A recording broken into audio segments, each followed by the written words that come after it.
back again.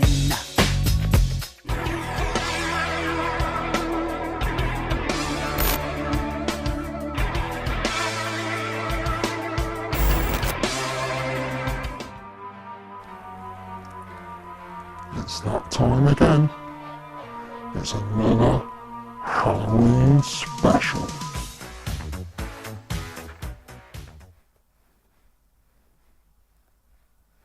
A few weeks ago, Nike and Off-White dropped some more kicks in the way of the new All Hallows Eve pack, which were two different colorways of Nike Off-White Blazers, and I was really lucky to get my hands on a pair of these, which are the Black Grim Reapers. There was also another pair that dropped as well, which were the orange pair, and I didn't manage to get my hands on those. They were pretty cool. I really liked the way that they looked aesthetically. Color wise, I think maybe isn't the best going into winter. They're probably not going to stay particularly clean very long, but I did like the teal laces that came with them as well, and it was a real cool looking shoe that definitely I think a lot of people really want to get their hands on. And it's the same with these being the black ones are obviously a preferable choice if you're looking to rock on a continuous basis throughout the next few months into next year, and with the winter weather approaching, you haven't got to be quite so worried about these turning into a crazy beta pair. But as with all Off-White, I have to do you guys a very quick yet thorough review. On the original Off-White and Nike collaboration, the 10 pack, we had a white blazer with a black swoosh with the Off-White branding stamped on the inside of the shoe. Now, being that the blazer is back in different colorways, there isn't any drastic changes to the way that they've implemented their style on the shoe, and this silhouette is one of the more popular ones in the 10 collection. So let's get straight into this Grim Reaper pair.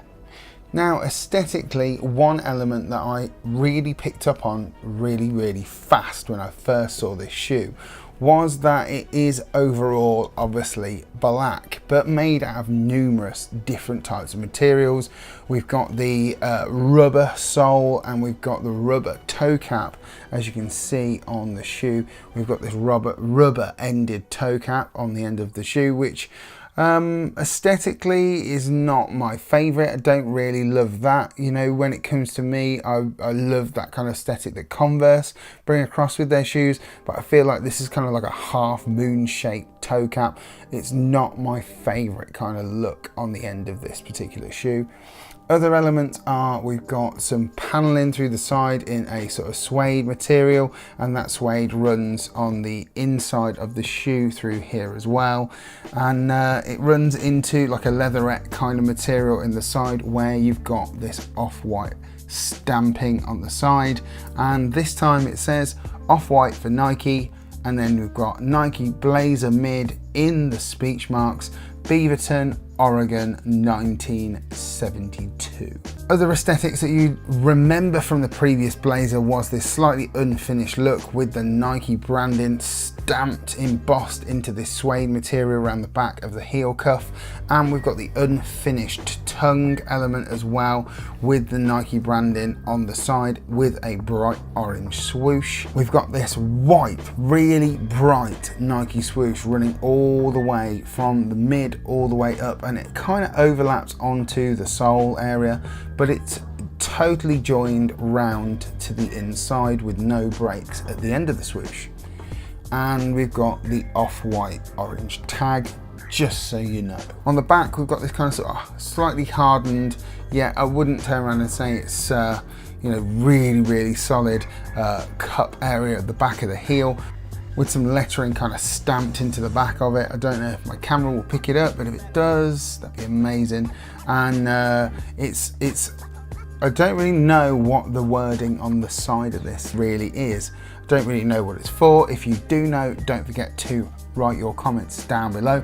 Tell me what you think about the blazer, if you've got a pair or if you've had a pair of any of the other colorways. I always want to hear what your guys' opinions are on every shoe I review.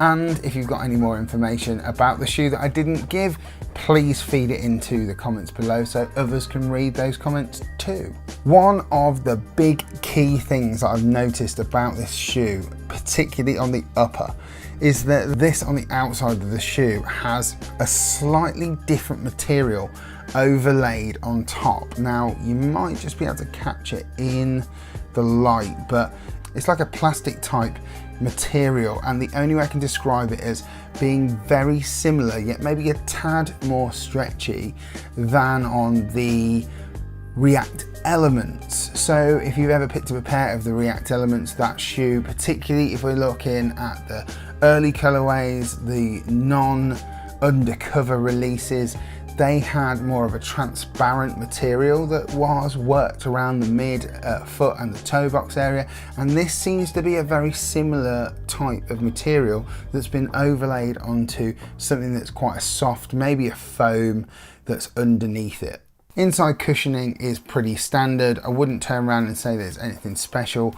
Overall, materials on this are okay, you know, bearing in mind that it's a low price point. It was in the low £100 mark.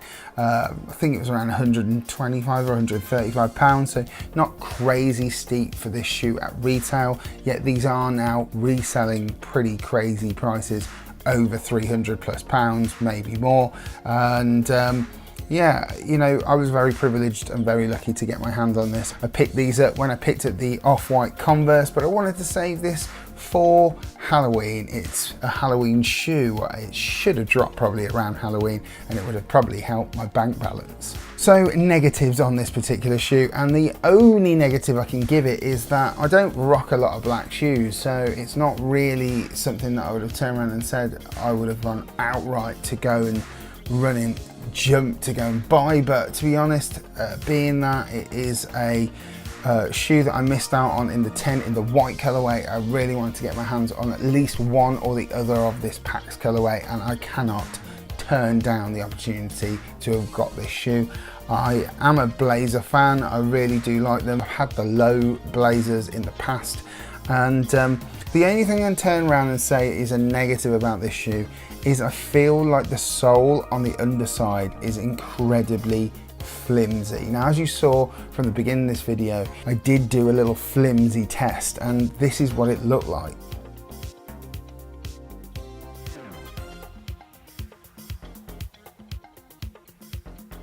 So I did a little bit of a flimsy test just so you can have a look at seeing how thin the undersole really is. It is seriously thin, and it squidges in quite a lot all the way down to the bottom. So I do fear that if you were to sort of tread on things, the likelihood is you're going to feel them. If you were to tread on a stone or something, you're going to feel it run straight through the underside of the shoe. Obviously it's not going to go through, but it's very, very soft. It's not a very solid or dense amount of rubber that you've got under feet. As with all off-white shoes, we have a tag, but this time the tag is in a light blue color, and on the tag this time it says Off-White CO Nike circa 2018 zip tie, and that is it. If you're looking to pick up a pair on the resale market, I definitely say sizing wise, go true to size. I've had no problems in a UK 9, and I definitely think that you shouldn't upsize or downsize in any way.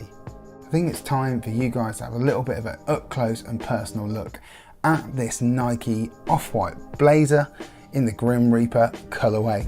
I'll leave you guys with an on foot as well. Don't forget to hit the like button and subscribe. Hit the bell next to the subscribe button if you want more information of when new videos drop, and just put a little comment down below, just a little one. What do you think of this shoe? What do you think of the Off-White collaboration so far in 2018? And what do you think about the new shoes coming in the future? There's always new shoes coming from this collaboration. Do you think it's being milked? Do you think it's getting diluted? Or do you just want more and more and more? I'll catch you very, very soon. I've got another video coming out soon that is a little bit less sneaker related, but it's definitely one, if you are a regular watcher, that you should catch. And that's it for the video. I'll catch you for another one.